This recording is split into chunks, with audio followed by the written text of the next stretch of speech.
Welcome back to another episode of Politics Unfiltered. As promised, I'm back in the situation room because we've got a situation in Memphis and possibly a situation all across the country. Today, I have some special guests here with me, and we're going to talk about the deployment of the National Guard, federal law enforcement to the city of Memphis, the impact that it might have on the city, and everybody at the table is from Memphis, and everyone's got their own opinion about this deployment or this surge for the what is it called? The Memphis Safe Task Force. Memphis Safe Task Force. All right, I'm going to let y'all introduce yourselves. Let's start with you.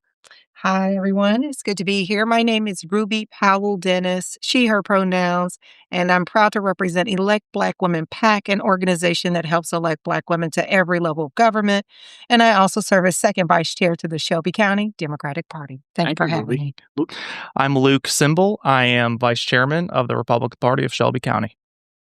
I'm Richard Massey. I'm a community organizer. First and foremost, thank you, Hendrell. Thank you, Ruby. Thank you, Luke, for being here. I'm a student at the University of Memphis, and I'm a former West Tennessee vice president of the Tennessee Young Democrats. I know, guys, we're going to all talk to each other so we can look at one another, but if there's a point that you want to make and you want to make sure that the audience gets that point, I just want to give you some pointers. Mm-hmm. Richard, that camera right there will put you front and center with people. Ruby and Luke, that camera right there will put you front and center with people. So if there's a point that you want to make to the citizens of Memphis or to the people across America while we're having this discussion, please feel free to do that as well. Let's get started. Right now, as of today, we know that the DEA, FBI, the ATF, HSI, ICE, any one of the law enforcement agencies that the federal government is tasked with overseeing is here in the city. And they have been out across the city with a show of force. Right now, there are no troops actually on the ground patrolling the streets, from my understanding. I could be wrong, but from my understanding, there's no actual National Guard troops here on the ground right now. Richard, how are you feeling about this? Yeah, so, right now there's a lot of dialogue in the city of Memphis and the country at large about what's happening on the ground here with the deployment of the National Guard. And, Hendrell, you just said that the National Guard wasn't here to your knowledge. In fact, they've arrived in Memphis a few hours ago. All right, that's news here today. Yes, they're here. They came coincidentally with Attorney General Pam Bondi and Secretary of War Pete Hegseth and Stephen Miller. I think Stephen Miller with them as well. Yes. So we really have to begin this conversation with contextualizing the history of National Guard deployments in Memphis. And we look back in our city's history during the sanitation strikes of 1968, the aftermath of Dr. King's assassination in this city, the dispute between the city and firefighters over, what a fair contract looks like, the Black Lives Matter protests. These are all incidents in which civil unrest couldn't be contained or quarreled by local law enforcement. Those are warrantable circumstances that justify the deployment of the National Guard to the streets of Memphis. As of right now, there is no natural disaster here in Memphis. There's no civil unrest that can't be contained by the Memphis Police Department or Shelby County Sheriff's Office that's present in the city of Memphis. So that raises questions about what the purpose of this deployment is. And let me ask, Luke, obviously you have a very different. Sure. I mean, you have a very different perspective. And I think 80 to 90% of the citizens in Memphis and Shelby County have a different perspective. I find it interesting. You didn't mention the National Guard was sent to the South when the Democrat governors refused to integrate schools. That was a just cause. And I think this is a just cause now. We have the city of Memphis has largely been captured by crime and the fear of crime. And what this task force does is say, no, the city of Memphis belongs to the law-abiding citizens who want to enjoy our parks, who want to go out to eat, who want to go downtown to a Grizzlies game and not be afraid that their car windows are going to be broken in like mine were. Stephen Miller said it best. I'm just going to read a quote from the press conference today here in Memphis. This is just from an hour ago. He said, quote, "We are going to send the message that this city belongs to people who follow the law and obey the rules. And we are not going to live one more day in fear of criminals. And I think that sums up this effort. Operation Viper, which has been on the ground for the past quarter of this past year, they arrested 500 criminals. There are about 120 federal indictments now. And we saw a 20% decrease in the violent crime rate over the past few months because 500 routine and violent criminals were off the streets. I think that's hugely positive, and now they're going to go after the criminals that are harder to catch, and we're going to restore law and order in our community, and I think that's a positive thing. Richard, you were, and I just want to correct, you were giving examples of times where the National Guard's been deployed to Memphis, not necessarily South. Okay, yes. I wanted to make sure that I got that right. Yeah, and I agree. I agree in the sense that a lot of Memphians are grappling with a fear of imminent danger. Memphians are, feeling that every time they go to church, their place of worship, every time they go to the restaurant with their friends, every time they send their kids off to school with bulletproof inserts on their school supply lists, the fear is palpable, and we should not dispute that. We should not dismiss that. But the notion that this is something that's been done in collaboration with Memphians, I think, is problematic, because when the president was signing the memorandum, surrounding him was Governor Bill Lee. Surrounding him was Senator Blackburn and Senator Haggerty. Mayor Paul Young wasn't there. Mayor Lee Harris wasn't there. Chief C.J. Davis wasn't there. In fact, Brent Taylor, who is everything about make Memphis matter, he wasn't there. And on top of that, when we talk about remedies to this violent crime, the National Guard, these are young men and women who are not trained to engage in civilian law enforcement. They're not trained to elevate civil rights or criminal procedure. They are trained to respond to immediate state emergencies. They're trained to be reserves for overseas combat missions. As far as the FBI and federal agents and their efforts, I agree. We need some surge of federal resources in Memphis to coordinate with local law enforcement. Whether or not that is the National Guard, I am unsure. I personally disagree with that. So can I ask, I think a lot of focus is on the National Guard. Mm-hmm. There are 13 agencies, federal and state agencies coming, including state resources, THP, MPD. Chief Davis at a press conference, it was either yesterday or the day before, said she is excited that they are coming. We are going to collaborate, they being the task force. So are you supportive of U.S. Marshals, FBI, ATF being here and helping us with crime? Because I don't want to distract by just saying the National Guard. So are you supportive of those agencies being here? I am supportive of them being here as long as they are elevating civil rights in the city, as long as they are coordinating with community leaders, because I can't think of a worse reality for public safety in the city than even more fractured community policing relations. You had to remember that we witnessed what could be best described as a modern-day lynching in the city 2 years ago, where the city of Memphis was beneath DOJ civil rights investigation for the conduct of our police department. We can't, just fast track a reality where we're seeing blatant civil rights violations occur in the city.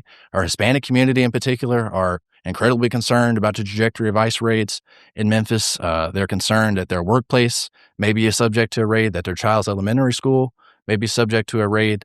So I am supportive of them as long as we are upholding that precedent of civil rights. We're upholding some kind of relationship, some kind of coordination between them and local entities. As of right now, I don't think that that's necessarily being regarded or considered. Well, let me ask Ruby. Let me ask you.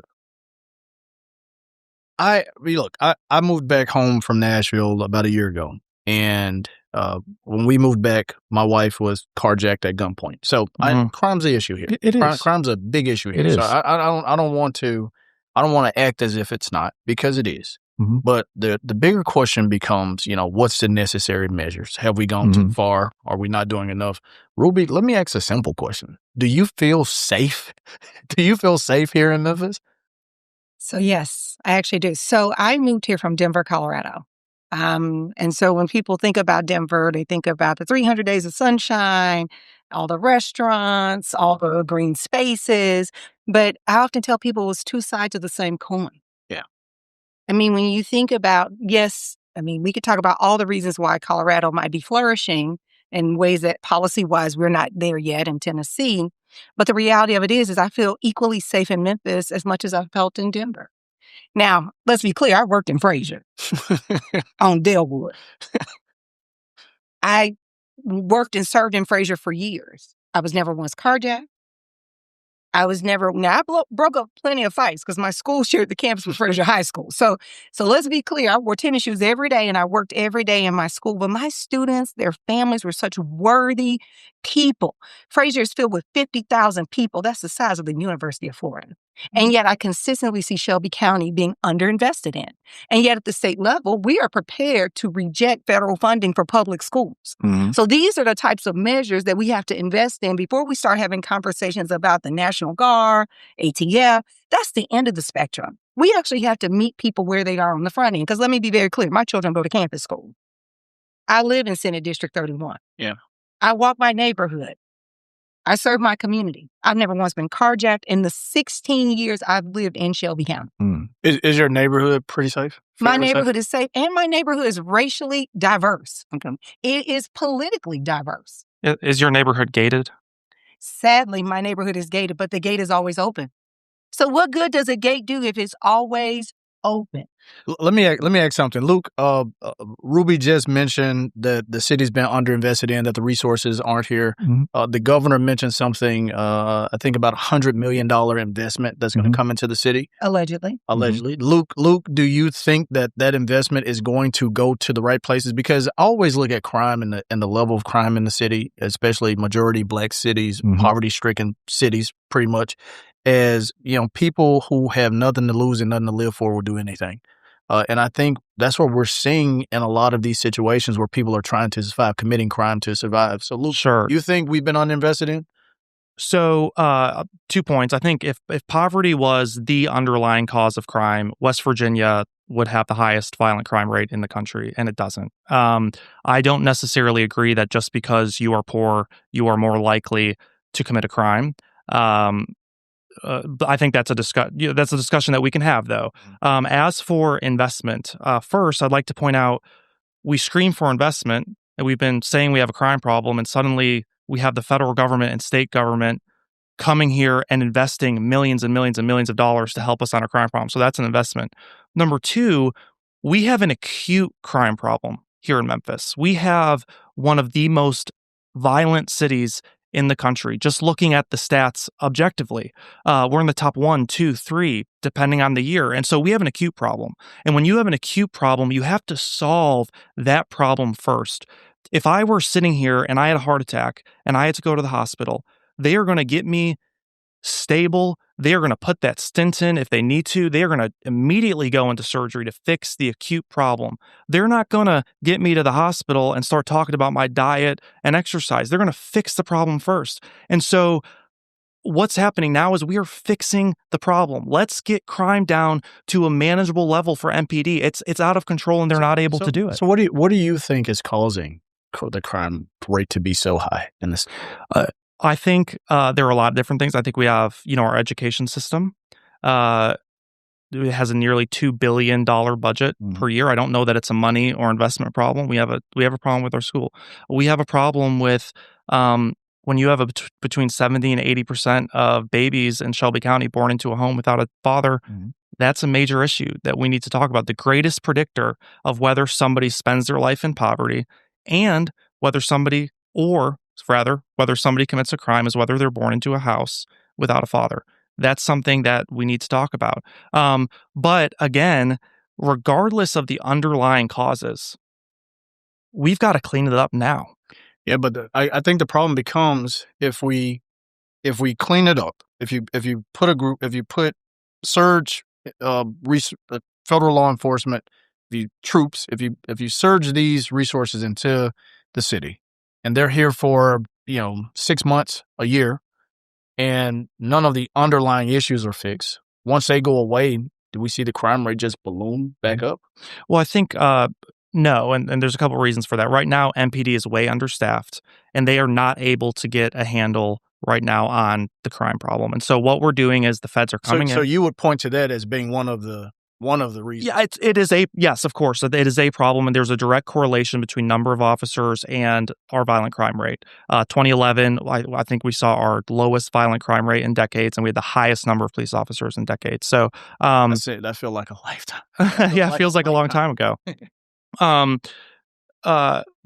But I think, again, if we can get the crime down, the federal resources are coming in. We're going to get the crime level down to a place where MPD can then take over and be consistent. Part of the reason we're needing to get that crime level down is because we have fewer officers. So the feds are coming in. They're going to arrest the routine and violent criminals. Again, to your point, if you live in the city of Memphis, you do not need to be afraid of law enforcement if you don't commit a crime. If you are a criminal, I want you to be afraid. No, if you are a criminal, I want you to be afraid. And if you want to keep committing crimes, I suggest you leave Memphis. Like, why can't we say that anymore? Criminals are not the only people who are fearful at this point in time. But why is that? The reason why is because you're seeing nationwide, you're seeing working people, childcare workers, you're seeing teachers, you're seeing truckers, you're seeing folks in produce fields who are being grabbed up, detained, denied their due process, and disappeared without a trace. That's why they're folks here are scared. Illegally. Wait, hold on one second. They're committing a crime. We're seeing children, we're seeing sickly children be apprehended who are U.S. citizens. We're seeing veterans who are apprehended. So it's not blanket. It's a blanket statement that suggests that all these people are illegal. Now, it's another thing also to afford these people their due process in the court of law. You would understand that as someone who went to Memphis. What is an example? Like, where did we see in D.C. when they had their task force? And I was just there, and the city is night and day from a year ago when I was there. It is clean. The homeless encampments are not there anymore. You are not seeing, you're not at every corner being panhandled.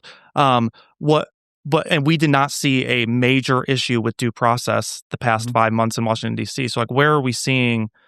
We haven't seen that here. So where is that happening? We have seen concerns with due process. And I think the prominent incident with Mr. Garcia, for example, this is someone who was, again, disappeared without a trace, automatically sent to a foreign country, and then threatened to be sent to South Sudan, where he has no relation to. So a violent, routine criminal with multiple cases of domestic violence who is in the country illegally. Someone who is regarded, I would like him gone. Someone who is regarded dangerous by a law enforcement entity, a law enforcement personnel who is dismissed and regarded as unprofessional and capable of fulfilling the duties of his job. Let's also add that additional layer of context. And on top of that, when we're talking about people feeling more safe to venture into Memphis, go to restaurants, go to different tourist hubs around the city, let's also look at what's happening in D.C. because you just mentioned D.C. I think it's pretty applicable to mention D.C. since we're seeing a replica of what's happening in D.C.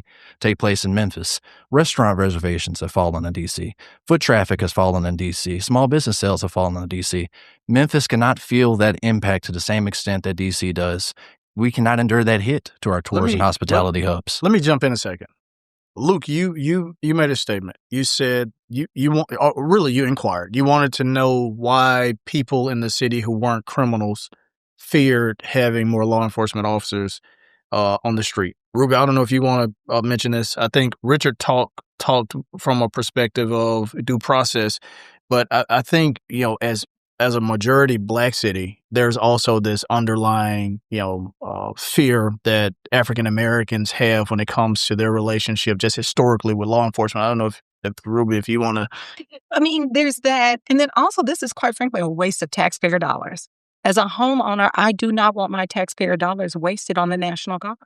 I don't necessarily want it on federal agents while we're in the midst of a shutdown, who may not have a paycheck as of October 15th, who will then be working for free, deployed in my county, pissed off and separated from their own families, who still have bills to pay in their own communities.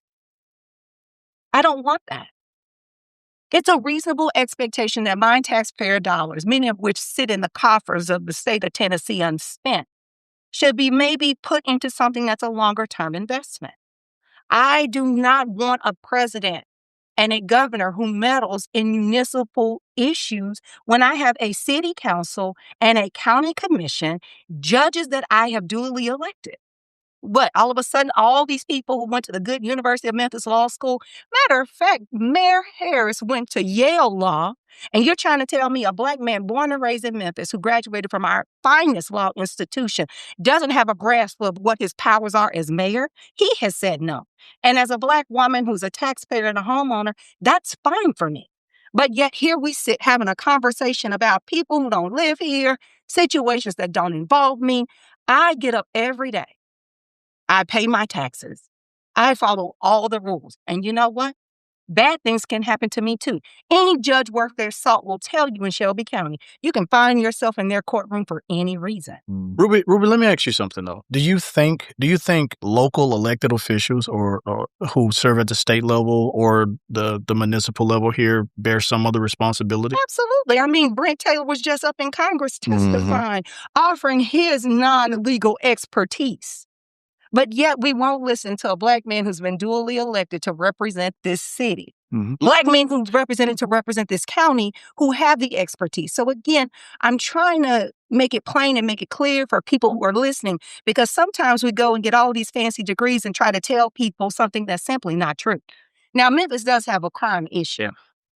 But it is one of the largest municipal cities in the country, which means that unless you are about to deploy a battalion of people, you can't even cover all of Memphis. Well, that's why I was just in D.C. That's why they're here. We'll hold that thought. I was just in D.C. for Congressional Black Caucus. I saw 4 National Guards people. Now, I don't know about you. They didn't make me feel any safer because they were an area that I was not in. But you know who I was surrounded by?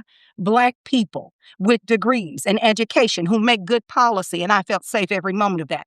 That is why I live in Memphis and not somewhere else, because I like being led by smart people who speak in layman's terms, who don't take news, media, and marketing, because let's be clear, Brent Taylor is 0 for 5 against D.A. Mulroy, who is a Federalist and a respected law professor. So again, we have all these great policymakers locally whose families live here, who work and play here, and yet we want people who lack the expertise to tell us what's best. Then why do we have the crime problem we have? If all these leaders are so good locally, why do we have the crime problem that we have where it's been out of control? And so we are getting it under control. Far longer. Crime spiked in 2024. DA far longer than DA Mulroy has been there. Luke, so let's be clear about the facts before we start. So Luke, let me ask you, would you say that local elected officials here dropped the ball and should bear some of the responsibility for what we're... Absolutely. I think when we had the Vera Institute of Justice ability to pay calculator when setting bail, it was a disaster. When we had the bail hearing room, it was a disaster. And that is why the state legislature passed laws saying, no, the safety of the community is now the first priority when setting bail. It's already having an impact. So I do think some local leaders bear responsibility, and I am grateful that the state government has come in to pass some laws and say, no, you can't ban routine traffic stops. Routine traffic stops are one of the best ways to regain control in certain parts of the city that are experiencing higher rates of crime. I have been in MPD's crime center. I don't recall exactly what they call it, but these weekly meetings where they're going over the crime stats. And in a neighborhood that was experiencing higher crime, they said, okay, we need to flood it with routine traffic stops, and they catch fugitives that way. So, and the state had to come in and say, no, Memphis Police Department, you cannot ban those. So I do think local leaders bear responsibility. People talk about gun crimes. We need more guns off the streets. Guns are bad. Guns are bad. Well, District Attorney Steve Mulroy announced nearly a year ago that he was going to offer diversion to felons in possession of a firearm when the underlying felony was nonviolent. He is the one person that can really have a big impact on gun crimes in the city of Memphis, and he was going to be offering diversion to people who shouldn't have guns in the first place. That is a problem, and there was so much public outcry about it that he had to shut that program down. So, yes, our local leaders bear responsibility, and I am grateful to the state and to the federal government for coming in to clean it up, and we are going to get crime down to a manageable level so that the law-abiding citizens of Memphis can live in peace. So what about let's pivot for a minute. Luke, you mentioned gun crime. Let's pivot. We are a permitless carry state. We know that a lot of the violent crime committed in the city is usually related to gun violence. Do you all believe that the state bears responsibility for passing the permitless carry law? I mean, I know my opinion, but I want people to hear from other folks. Absolutely. Do you think the state, those state elected officials bear responsibility? Absolutely. And we just had a conversation about the perceived local support for the National Guard deployment. Let's talk about actual figures for support for different measures passed on the city level. Just a year ago, the city of Memphis had passed issues and referendums in which 80% of Memphians overwhelmingly supported enacting red flag laws, banning assault rifles in city limits, and enacting safe storage laws. What is an assault rifle? I mean, I don't think that's applicable. It's an Armalite Rifle 15. I mean, my father was a veteran. I know that. I'm also a gun owner and a hunter. I know that. We can talk about common sense gun reform as gun owners. We can have that respectful dialogue. Besides the point, let's get back on track. So I'll ask you a question. What's the leading cause of death among children and teenagers in Memphis and Tennessee? Suicide. No, it's gun violence. It's gun violence. But that includes suicide figures. Yes, it does. Adolescents, teenagers, and absolutely. adults. And that's gun violence as well. I'm glad that we opened that conversation because a lot of times you have kids who get their hands on firearms and unfortunately shoot themselves because they're unaware of how to actually utilize that firearm in a safe manner, which emphasizes the importance of safe storage laws. Besides the point, you have a state government that came in and said, we are going to withhold revenue to your city if you enact these laws, these referendums. And these are means-tested solutions that have been enacted elsewhere, that have worked elsewhere. We're looking at Chicago, we're looking at Houston, we're looking at New York City. As much as you guys portray these cities to be crime-infested holes, they've enacted common sense gun reforms and they've brought down their gun violence rate significantly. They brought down their violent crime rate significantly. Memphis this year is experiencing a 25-year low in overall crime. It's still entirely too high. Yeah, we are still top 5 yes, 25 years ago. We are. and that's more than perception. People don't feel safe here. But let's actually look at means-tested solutions to mitigate that crime, not deploying the National Guard here that has no experience in engaging in civilian law enforcement, not deploying the National Guard here as a means to combating crime handed down from an administration that hasn't taken public safety serious. The same administration just cut the ATF budget by 29%. The same administration just cut the Metropolitan D.C. police budget significantly. The same administration just pardoned 1,500 violent insurrectionists, negotiated with the Sinaloa cartel behind closed doors. We're negotiating with criminal syndicates now, and is oversaw by a criminal himself. 34 times. Right, Kelsey got him a pardon too. Well, Ruby, let me ask you, and I'll ask Luke too, because I really want to. I mean, we know gun violence, gun issues are an issue in Memphis. Do you think the permitless carry law has played a role in that?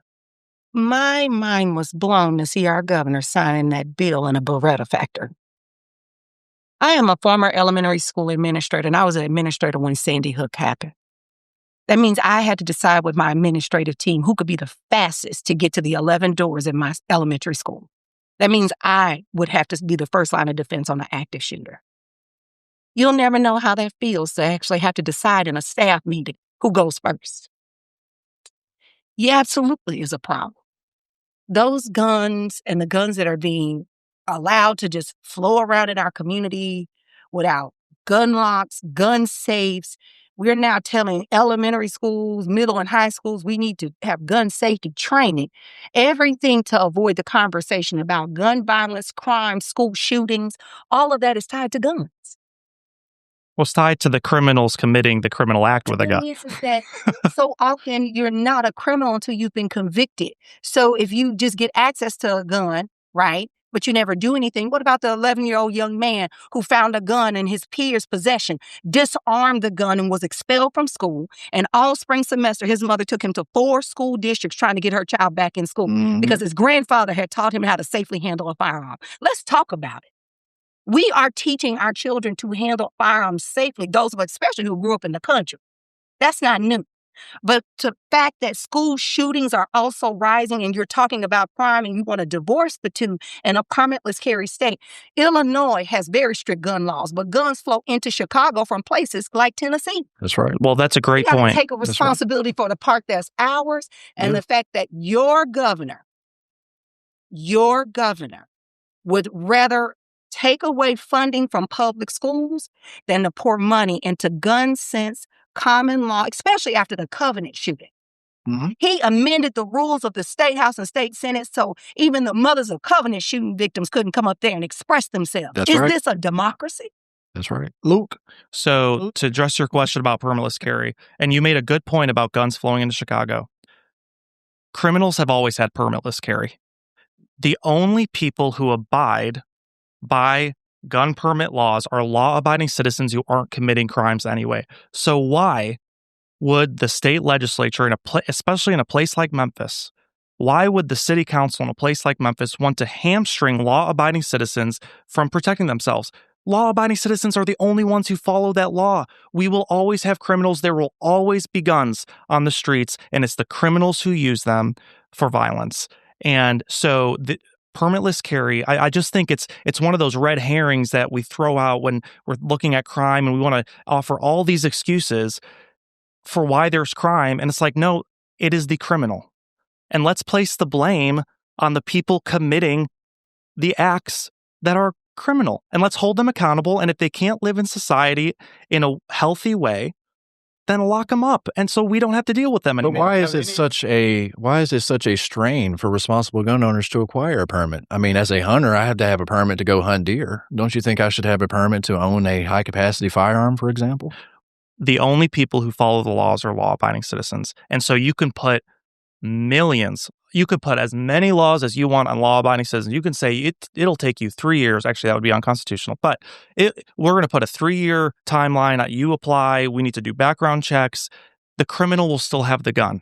There is nothing stopping the criminal from getting a gun. Unless you limit gun sales and not sign. There are 500 million in Beretta factories and allow the media to cover it. There are 500 million handguns in this country. Yeah. There are 500 million handguns in this country. You're not going to get rid of them. All of you from Memphis. I'm from Memphis. Mm-hmm. Has anyone in this conversation been a victim of crime here in the city in the last 5 years? No. I haven't been personally a victim of gun violence. I have actually lost a classmate. Or any violent crime, not just gun violence, but any violent crime. Yeah. I lost a friend, a classmate to gun violence my freshman year of high school. And this particular classmate was en route to going to school to play basketball at the University of Kentucky, had received a scholarship from Coach Calipari. So I know the harm, the irreparable damage that this does to communities, that violent crime does to communities where we are losing family members, we're losing friends, we're losing neighbors. We should not dismiss those stories. We shouldn't invalidate or nullify those stories, but we have to look towards actual substantiated solutions to remedying that violent crime. And as far as I'm concerned, these deployments that we're seeing are not a means-tested solution, again, to mitigating that crime. We can look elsewhere. Look at the blueprints enacted elsewhere. And municipalities and states that have actually reduced violent crime. Detroit has reduced its violent crime to a 50-year low. New Orleans has reduced its violent crime. Houston has reduced its violent crime. And this comes off the back of empowering communities with opportunity, investing in aftercare programs, re-innovating school buildings, ensuring that young people actually have recreational activity present within their city, and enacting common sense gun reform on top of that. Those are all reasonable reforms we can come to the table and negotiate upon. Luke, have you been a victim of violent crime in not violent crime? No. Okay. No. Let me ask this. There's a lot of opinions about deployment and federal resources in the city. I mean, there are people from all races, from all backgrounds, on both sides of this issue. Even the mayor has gotten some slack because people think, he has been, kind of softer in his response versus the county mayor being harder in his response, and then the activist community being even harder in their response. To people out there who are uncertain about what all of this means, Luke, what do you say to a fellow citizen, a complete stranger, who, if you met them and if they were nervous about all of this, what would you say to them? Like, what would be your conversation with them? Sure. I would say, if you are not committing crimes, you have nothing to worry about, number one. I would also apologize for some of our local leaders like Councilwoman Jerry Green, who held a press conference, and before the National Guard or the task force got here, saying they will terrorize, she used the word terrorize, the people of Memphis. Well, let me. That is so no, but that kind of rhetoric is so inappropriate to gin up some of the rhetoric we're seeing from those like Tammy Sawyer and some of these radical activists and the activist crowd, like you said. Some of that rhetoric before the task force even got here, before people even knew the details, was so inappropriate. Let me ask something, because today, and I'll play a clip. If you haven't heard today, the Secretary of War, P. Hegseth, was in the city. The Attorney General Pam Bundy was here, and Stephen Miller was here, and they had this to say: the guns that in this room, you are unleashed. The handcuffs that you're carrying, they're not on you anymore. They're on the criminals. And whatever you need to get it done, we're going to get it done. Our job here is to help liberate all of you, law enforcement. Provide National Guardsmen who can secure facilities and secure law enforcement, stand alongside through your freedom to go out and provide safety and freedom to the citizens of Memphis. This is Memphis. This is the United States of America, and all that bullshit is done. It's over. It's finished. Then neighbors that you deal with, they think that they're ruthless. They have no idea how ruthless we are. They think they're tough. They have no idea how tough we are. They think that they're hardcore. We are so much more hardcore than they are. And we have the entire weight of the United States government behind us. What do they have? They have nothing behind them. So we are going to win. They are going to lose. All right. The remarks that were made by Stephen Miller and pretty much Pete Hegseth were kind of inflammatory, almost giving law enforcement the green light to run wild in the streets, to terrorize the citizens. It sounded a lot like that to me. Was I hearing something different? I, as somebody who is not trying not to commit crimes, I, like, for example, on the way here, huge police presence on 240. I drove the speed limit. We are cleaning up our city from the routine and violent criminals that have had power over the streets for much too long. That is the goal. It's what we did during Operation Viper, getting 500 routine and violent criminals off the streets, and we are continuing that effort. So there's just nothing. I mean, again, what did we see in Washington, D.C.? We did not see citizens terrorized in Washington, D.C. I was just at a Senate Judiciary Committee hearing this week in the Capitol, and there were citizens from all walks of life, like you said, all walks of life, saying, "Oh my gosh, I feel safe in my city again." It is a completely different city. The crime rates have fallen drastically in the course of 2 months. We saw our violent crime rate drop 20% in the past quarter because of Operation Viper, and I believe we are going to see our crime rates drop drastically. They know who the bad guys are. We know the very small percentage of people who live in this community, who are committing routine crimes. Hold on a second, because I interrupted you too. No, you're good. You were telling a citizen what they should expect. You finish that conversation. What would you tell a citizen? I think what you can expect, right? You have nothing to fear if you're not committing crimes. That some of the rhetoric you're hearing is inflammatory and inappropriate. And our city in a few months is going to be safe. It is going to be clean, and you are going to be proud. And we are giving the power back to the law-abiding citizens of Memphis, saying, this is your community. These are your parks. These are your restaurants. These are your schools. And we are giving them back to you. And we will no longer let the routine criminal own our city any longer. Ruby, what about you? Citizen who is jumping up and down, ready for the troops to get here, ready for law enforcement to get here, who are clapping, saying, yes, I'm glad that they're coming. I'll feel safe. What do you say to a person like that? One, I want to apologize that this information and marketing campaign will not meet your expectations. It is not designed to be a long-term solution. It is designed to be a marketing campaign so that people who maybe aren't doing what they're supposed to do elsewhere in government can draw the media and eyes to Memphis and then use a narrative that we are bad people and that there are criminals on our streets There are. And that we don't have one of the most beautiful parks at Shelby Farms, and that we don't have people who love the city, and that we don't produce festivals practically every weekend, that the Grizzlies are not amazing. Even Ja Morant and Stephen A. Smith. He had to come and apologize for how he spoke about Memphis. I want us to remember that we're not a city that lets other people tell us how we feel about us. We are the city of grit and grind. We have always been people who determine what was best for us, and we're fine. We're not going to let billionaires who are playing politicians, who want to steal our water, and who are trying to manipulate people on the other side of the aisle to do bad business and create bad policy, tell us that we have a dangerous city. I moved here from Denver by choice. I moved to Memphis so much. I've actually moved here twice because I love this city that much. I am a person who has the means to live in other cities, and yet I choose to raise my family here. I choose to worship here. I choose to play here, and I will continue to serve here. So thank you for not believing the hype. Thank you for continuing to serve your community, and thank you for always making Memphis one of the most philanthropic cities in this country. Richard, what about you? What do you tell someone who is jumping for joy about the troops? I mean, because you oppose it. Yeah. So what would you tell someone if I was coming to you saying, Richard, did you hear the troops are here? The troops are here. They come to save us and make Memphis safe again. Right. What would you tell me? I would say believe them when they tell you who they are. And what I mean by that is believe the Trump administration when they say who they are. At Quantico, President Trump explicitly said that he wants to use American cities as military training grounds. Imagine the backlash from conservatives and the 1776 crowd. Let me stop you. If you haven't heard that, this is that clip. I told Pete we should use some of these dangerous cities as training grounds for our military, National Guard, but military. All right.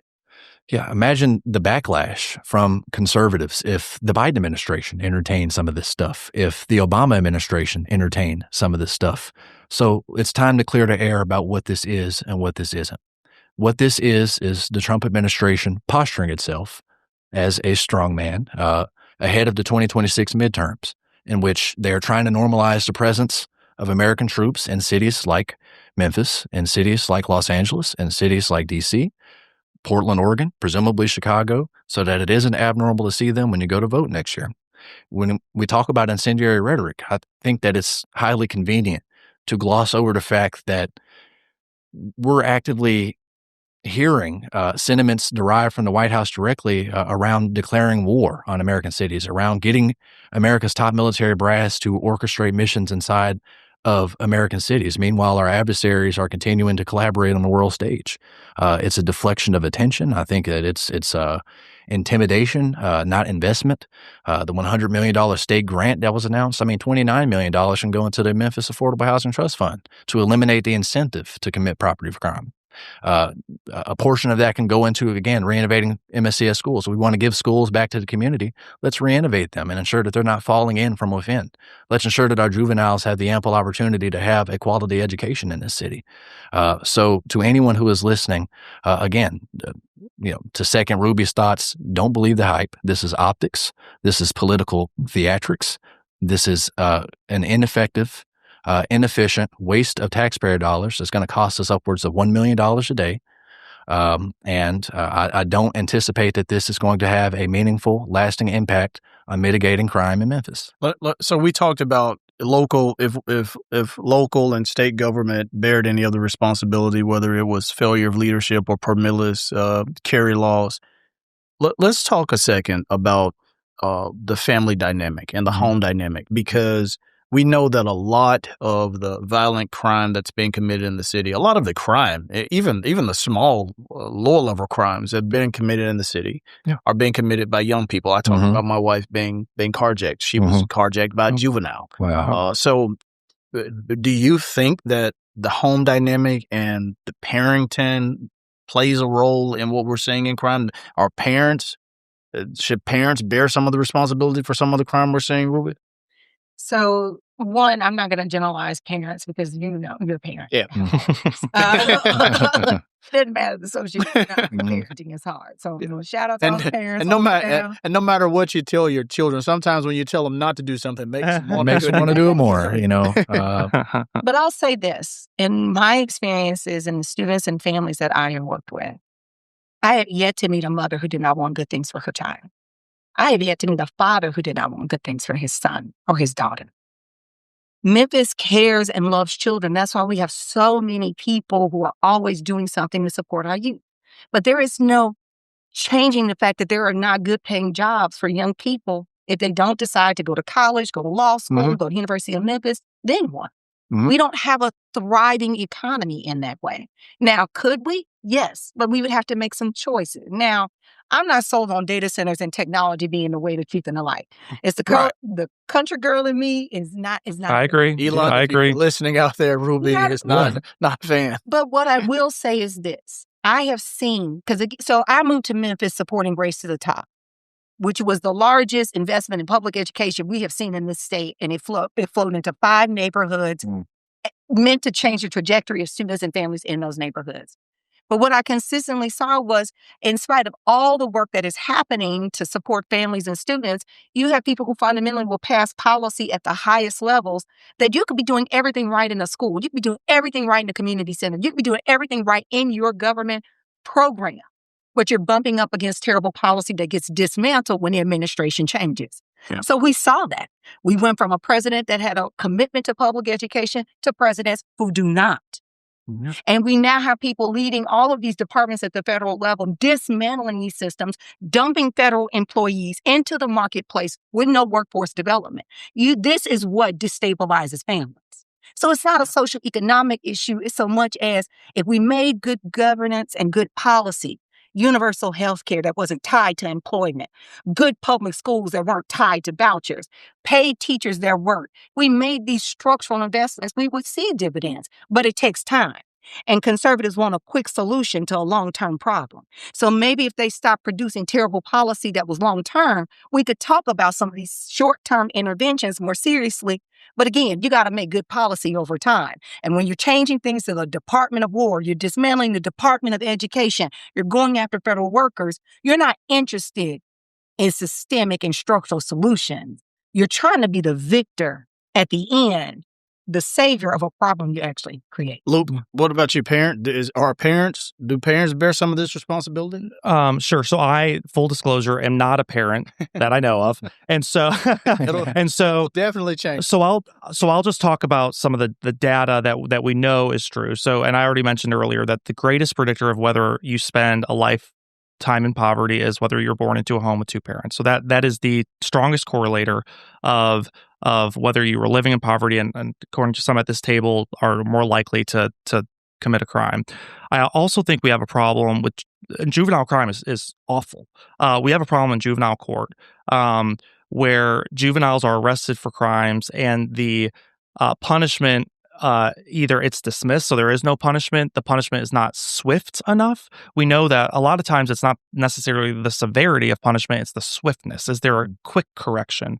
We're not seeing that in juvenile court. The Obama administration came in maybe 10 or 15 years ago and entered into a consent decree with our juvenile court where they assign basically a point system to juveniles saying, okay, for these types of crimes, you get these many points. And then once they hit, and I'm making this up, but the generality is true. Once they hit 12 points, that's when you can incarcerate them. And so what we have now is MPD will arrest a juvenile for committing yet another crime. They may have arrested him the day before for committing a crime. And the juvenile will get in the back of the squad car and they'll say, well, I'm going to be out in 2 hours because I only have 6 points. Like we have to really look at juvenile court to make sure that there is accountability for actions and that we are removing, if there are routine violent juveniles, that we are removing them from society, getting them away from the good kids, so that we can, yes, number one, offer some rehabilitation, but again, remove them from society because they've been chosen, they've chose choices that show that they're unhealthy and can't live in society. You're not. Are you a dad? Are you I'm a not. parent? I'm only 21. yet. I'm only 21 years old. So Well, you know, I was going to say, there's some early rock stars out there. absolutely, and they're holding it down. And that's a whole other issue in itself. Teen pregnancy and young parents in the state of Tennessee, of course. But in regards to holding parents accountable, that question should gravitate around how do we empower families in Memphis? How do we ensure that chronic juvenile crime is dealt with in a manner that eliminates the incentive for kids to leave class and go commit crime and be repeat offenders? And how we do that is look at Tennessee as is. Tennessee is one of 12 states that hasn't expanded Medicaid in the United States. As a result of that, we lack mental health infrastructure. We lack those tools that could be used to help children, to be able to help families who are dealing with some of those mental health issues that have an empirical correlation with crime rates, of course. We can empower those families by ensuring that they are making enough to be able to put groceries on the table and keep the lights on. The minimum wage in the state of Tennessee is $7.50, which aligns with the federal minimum wage that hasn't budged. Is it 50 cents or 25? $7.25. $7.25 on the federal level. $7.50 here in the state of Tennessee. It looks like ensuring that we have households in Memphis that aren't surrounded by blight, that aren't encompassed in distressed neighborhoods. So how are we remediating blight, for example, without dispossessing entire neighborhoods and forcing people out of their homes? Those are all ways in which we can empower families here in Memphis and really throughout the state of Tennessee. Also ensuring that we are paying our teachers enough so that we are retaining and attracting quality school teachers, caseworkers within MSCS schools to deal with some of these emotional stressors that kids who are immersed in constant trauma are dealing with. Those are substantiated ways to actively help our kids, our most precious asset in this city, overcome this perpetual cycle of crime that we're seemingly incapable of breaking. Look, I think that now more than ever, there has to be some sort of all hands on deck approach. Yes. Everybody's got to have some skin in the game. Mm-hmm. Everybody bears. I even believe that everybody bears some responsibility. I don't just look at this as a Democrat or Republican issue. It's an American how issue. we got here. I mean, because when we talk about leadership in this county alone, until 2018, Republicans had pretty much control of countywide offices, and then in 2018, Democrats regained control. So we see this seesaw of leadership, or this imbalance of leadership. And I have to ask myself, because I've served in the most partisan role in the state before. I have to ask myself at some point, on some of these issues, should we really be looking at putting ideological partisan differences aside to come up with common sense solutions that really everybody can rally around? And I don't think we're there yet. No. Because even with the surge that we're seeing in the city, people are saying, well, this is on the Republicans. The Republicans want this. The president is sending them there. The governor is doing it. The mayor doesn't have anything to do with it. This is Republicans. This is what they want. In states where there are Democratic governors, Democratic mayors like Chicago, California, we're seeing a different take. How do we? I mean, you two are Democratic and Republican Party leaders in the county seat where Memphis is the city. And how do you look at some of these issues and say, here's something that it shouldn't matter what party we represent. Here's an issue, and here's a solution that's going to be good for everybody. How do you kind of manage that scale in these times? Well, I think on a lot of these issues, right, I think we can all agree that the two, I think, biggest challenges Memphis is facing is crime and education. I think those are the two that you hear repeatedly, crime and education. And I do believe that all elected, I would say, or the vast majority of elected people in Shelby County, regardless of party, care about solving the issues. And I just think we disagree on how to do that. Right. And so I personally, right, I'm a Republican. I'm part of the Republican Party. And so I believe that for the most part, the Republican Party has the common sense solutions to solve, right? And I think Democrats, right, you would say, no, I think it's the Democrats. So I don't, I think it is inherently partisan because of our worldviews and how we view things. And so which party aligns most closely with those worldview, but we all want the same things. I think we want to live in a safe, clean city, and we want our kids to have a world-class education. And right now, our city's struggling with those two things. Yes, I would agree. I would agree that our philosophies may differ, but the ultimate goal is the same, and it mirrors each other. That we want to see this city get to where it deserves to be, and the people within it feel safe. The people within it, have access to that quality education, are able to get ahead in life, and maybe take a few vacations. Who knows? But I think that we would be a bit deceiving to not mention that there is a fundamental disinterest, and that was just demonstrated at 12:01 a.m. last night, again, from one side of the aisle in negotiating at all. And what I mean by that is, we're talking about empowering families. Right now, to all of the viewers who are watching, the federal government is shut down. If you're listening. Yeah. There's a lot of folks listening. So. Yeah. Federal government is shut down right now. And many folks don't know what that means. Many folks don't know what would cause that. And many folks are also concerned. Federal workers here in Memphis, there's 13,000 federal workers in Memphis and Shelby County who are concerned. And what sent us careening to that federal government shutdown is a fundamental disinterest in negotiating, deriving from the Republican Party. Well, it is by the Senate and House, bipartisan. Democrats and Republicans have voted to fund the government at Biden administration levels. And you have Democrats, certain portion of the Democrat Party, you need 60 votes in the Senate. I believe 2 or 3 Democrat senators have voted to fund the government. A certain portion of the Democrat Party saying, no, we want certain things like funding healthcare for illegal aliens. And that is something they want more spending. They want increased spending compared to Biden administration levels. And so it is we have a bipartisan bill that both Republicans and Democrats have voted for. That's incorrect. And the left-wing side of the Democrat Party is holding it hostage. I think that's incorrect too, but... Well, how is it incorrect? I'll tell you how. Because that's a whole different podcast episode. I got to have y'all back to have that fight. I do. Were you done on that point you were making? Because I want to make sure that Ruby gets in on that. Yes. Being a party leader here in Shelby. Absolutely. I just wanted to highlight the relevance to Memphis, of course. Hold on. Those of you who are listening to the podcast, I know you're probably bursting at the seams to hear that conversation. Stay tuned. That is a very relevant conversation. So these two will be back soon. So to your question of can we find a way to work together because we all want the same thing? Yeah.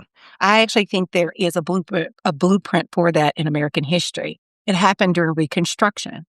During a 5-year period, we passed 3 amendments that for the first time allowed people who look like you to be free with people who looked like me. Thanks to Republicans. Now, well, that was a different. That's a podcast episode right there. That's an episode as well. They were. Simplification. And because at no time during the other 249 years of our country's history have we ever passed so many amendments in such a short period of time. Sure. And the point being is that we moved from being free from to free with. Right. It was not about being free from immigrants, free from foreign invasion. It was about people being free with. And we have to move back to that.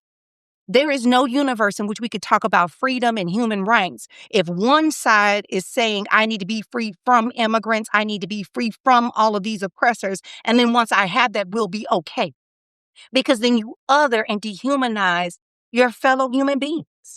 And you can't, by the color of someone's skin or the degrees they have, determine if they're a felon or not, because it's a felon in the White House.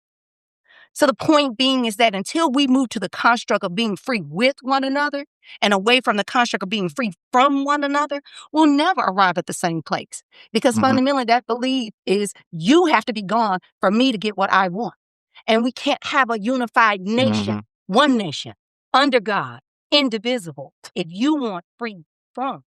Well, I do And I want to want be free free with. from criminals. I do not think that I can be free with criminals. So that's why we're rounding them up and getting them off the streets. Well, We see that that's not working. she said free from immigrants, not criminals. Let me ask something, because in a year from now, somebody's gonna be right, somebody's gonna be wrong. Right. Somebody's gonna be looking, saying, "I'm glad that we sent troops. I'm glad I supported the surge." And some people are gonna be saying, "Told you so. Told you it was a bad idea. Told you." It was a good idea. Told you it wasn't. Or somebody's gonna be saying it was a good idea. None of us, Luke, you're probably closer than any of us to having the president's ear, or having the governor's ear, or having Republicans' ear, who are kind of calling the shots around all of this. But in a world, if any of you had the president's ear, and you could call him up and say, "Hey, Mr. President, I want to come down to Mar-a-Lago and I want to have a conversation with you about Memphis," and you went and had that conversation, what would you advise him about Memphis when it comes to our current state? Whether it's crime or disinvestment or lack of investment or lack of leadership, what would you try to convey to the president to continue putting resources into the city or pulling certain resources out of the city? Luke, since you're the closest to You want me to start? to the Grand Old Party, we'll give you the starting. I would tell the president what I think our senators have told the president last week in the press or 2 weeks ago when this was announced. We live in a beautiful city. It is full of culture and oak trees and generous people and a rich, complicated history that should be remembered and honored. And what we want to do is clean up our city so that people can enjoy it again. And I, for one, am tired of seeing our city that I love and have chosen to live in and chosen to invest in, right, by purchasing a home, by building a career. I am tired of seeing our city on headlines, on statistics that show our struggle, that show our crime problem, that we are one of the most violent cities in the country, and sometimes the most violent city in the country, that our education system is broken despite $1.9 billion budget, that we have problems here, but we are determined to fix them. And so I, for one, Mr. President, appreciate the help. I appreciate the federal resources that you are sending to clean up our crime problem, to clean up our homeless problem, to clean up our blight problem. Those were 3 things that were specifically mentioned in each of the press conferences. I appreciate that investment, and we are going to do you proud. Like Mayor Young and Chief Davis said, we are going to collaborate with the feds because we want this to be a success. So thank you for investing the resources here, and we're going to do you proud, and we're going to clean up our city. Richard? Well, for disclaimer, I wouldn't shower the president with praise at this point in time. I don't think I'd break through with him, in that regard. I don't think he'd be very interested in hearing what I'd had to say, to begin with, as opposed to you, Luke, who has more of a relationship with the Trump administration. But what I would tell the president is, there's an opportunity here. There's an avenue here for us to reclaim our city. As Memphians, for us to improve the morale in this city, and your actions don't reflect that pathway. Your actions currently do not align with this vision of a better Memphis because, we've seen blanket tariffs raise costs for Memphis families. We've seen federal layoffs en masse that have upended the lives of federal workers who go to work each and every day, wake up in the morning, trying to, again, keep the lights on, keep a roof over their head, sustain their kids' educations, be fired, be dismissed here in Memphis. We've seen, and I'm sure all of you in Memphis remember this, maybe we've memory hold it, when the president had paused the Job Corps program here in Memphis and students at Benjamin L. Hooks were told that they had to go home. We've seen, again, the dismantling of the Department of Education where Head Start and LEAD students have been disadvantaged because of the administration's policies beneath Linda McMahon. To be frank, what you have done Mr. President, is not helping this city get past the barriers that it needs to get past. It is not helping the state of Tennessee. It is not helping the United States of America. And I think that your approval ratings and your public support right now reflect that. I think costs at the grocery market reflect that. I think costs at the pump reflect that. And I also think that Memphians overall are not this spectacle. We're not a spectacle. We're not a stage for you to play your theatrics. And unfortunately, that's what we're seeing unfold right before our very eyes with the Bondi, Hexif, Miller photo op that took place today. I don't think the president would be interested in hearing what I have to say. But probably not that message. No, not at all. Sure. I'm sure I'd be, on my way out of Mar-a-Lago by now. But or on Truth Social with sombrero. With a sombrero and a mustache. Cool mustache. Mariachi band behind me. Ruby, what would that conversation be like with the president? One, it would be an economic conversation. President Trump prides himself on being a good businessman, having a good understanding of economics and how to make us the strongest nation on planet Earth. And I can certainly appreciate that as an American. Having visited lots of other countries, right? I don't take for granted the civil liberties, the beauty of our country, the immense resources, both in people, in terms of assets. I take none of that for granted. But because the president cares about being a good businessman, then I would ask him, well, what is the best business decision when you think about cities like Memphis, Baltimore, New Orleans, and Portland? These are cities where politically we don't agree. We don't have the same vision in terms of policies, but these cities represent, in terms of the rest of the world, economic engines for our country. Mm-hmm. Right now, Las Vegas, Nevada is seeing a decline in tourism. Down 11%. Now, Las Vegas has always been a city where it's needed to subsidize its tourist industry. Mm-hmm. And it has, of course, lots of things in terms of education policy that's happening. But when we see places like Las Vegas, which doesn't have its own water, it kind of needs to depend on the rest of us to keep it sustainable. It's an icon in terms of American cities. We're seeing other cities pay the price for terrible policy towards places like Memphis, places where tourism is a big part of their economy. And so, again, I would talk to the president and say, from an economic perspective, if you start to tank tourism and cities across our country, and it makes it so that people abroad don't want to come here and visit with us, then that has an economic impact that also has a legacy that will endure beyond his presidency. Mm-hmm. The final thing I'll say is this. At a certain point, we have to get tired of the United Nations trying our elected leaders and talking about it in its hallways. What I'll talk about is DeSantis was talked about at the UN for his human rights violations as a governor long before the Trump administration said the oath of office. And so we're seeing, even on the world stage, where the human rights violations at the municipal and state level are being evaluated by our international peers. I would talk to the president about his greatest legacy. And when he's gone on to meet his creator, what will he want people to say about him? Because they will not speak of him like we speak of Martin Luther King Jr. They will not speak of him like we speak of Nelson Mandela. Mm. And the true question is, will he care about that legacy? Mm-hmm. And that's the conversation I would try to have with the president. All right, let me round it out with one final question before we wrap up this episode. Luke, Ruby, I know that you all both represent the Republican and Democratic parties respectfully here in the county of Shelby County, where Memphis is the city seat. And then Richard, you're a community organizer.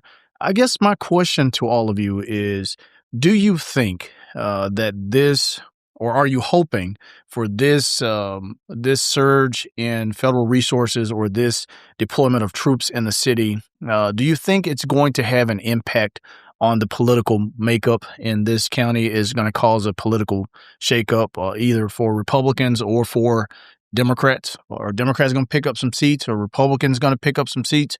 What are your thoughts? Quick answers. Yes. Yes. That's yes. Which way? Republicans are going to pick up some seats, or Democrats are going to pick up some seats? No. I think yes. In regards to, I don't want to bank on Democratic leadership right now, but Americans are beginning to feel the effects of Republican policies 8 months in. Americans again are seeing higher costs. Americans are spending less. Americans are pulling back because they are nervous about their economic outlook, and that's going to reflect hopefully at the ballot box. Again, I mentioned the posturing of troops here, normalization of troops in American cities, so it isn't abnormal to see them when you go to vote next year. I'll stick by that prediction, and I'll put it right here in the waves. Luke? I think, number one, I want this task force to be hugely successful. And if it's as successful as it was in Washington, D.C., as it is here, and then is emulated across the country, I think Republicans are in a very good spot. When it comes to, and the polling reflects that, when it comes to crime, when it comes to education, when it comes to economics issues, when it comes to immigration, over 50% of Americans on all of those issues think the Republican Party policies are stronger. And locally, the Republican Party has stood with its citizens saying enough is enough on this crime issue. Locally, the Republican Party has stood with the citizens on this school board issue, and the state legislature, bipartisan legislation, to realign the school board elections to 2026 to be on the county general so that more people can participate in the election. And bipartisan legislation, and the Democrat Party, the local Democrat Party, stood against it, saying that it was subverting democracy. Folks, the Republican Party of Shelby County stands with you. We heard you, and we demanded greater accountability for our failing school district. And so those are the two biggest issues in Memphis, and I see the local Democrat Party not standing with the people. And I think that will reflect in local elections next year. And I think it will reflect in the midterms. I think Republicans will hold on to the House if things continue the way that they're going. Ruby. So to be transparent, we are actively working to recruit leaders who have integrity. You don't have to fly and say that you're a diehard Democrat to be a person of integrity. But if you want to run under the Democratic banner, we certainly welcome you, because we believe that Shelby County deserves the absolute best leadership. It deserves good policy, and it shouldn't matter if you're a Democrat or a Republican, because when you take the oath of office, you're committed to serving all the constituencies that fall under your purview. That's always in style. That's just good governance. So in terms of the party, how many seats we'll take will really be incumbent upon how many leaders who are listening to the sound of my voice, who are willing to step forward in this moment, who are courageous leaders. Because let's be very clear, there is a lot of posturing going on, but I always tell people I stand on what I believe, and I happen to be a Democrat. Now, if the Republican Party made some better decisions in terms of how it treated Black women, maybe I would actually consider your policies a bit more seriously. But the point being is that anytime you see Ruby Powell Dennis and you see me representing the Democratic Party, know that you can come up to me, because you are welcome to engage and find a political home and develop your own political ideology so that you make good policy and serve all the constituents, not some, but all that will be under your purview if elected. Well, thank you all for being willing participants in this conversation. And to all of you who are watching and listening to this podcast, make sure you like, subscribe, share, and tell someone about this podcast. We are going to continue to have these conversations that hopefully help to enlighten you about the issues that's happening, not just here in Memphis, but around the country. And as always, I want you to remember to use your voice, use your power, and never stop asking the tough questions when it comes to helping make our society a better place. This is Politics Unfiltered, and I'm out.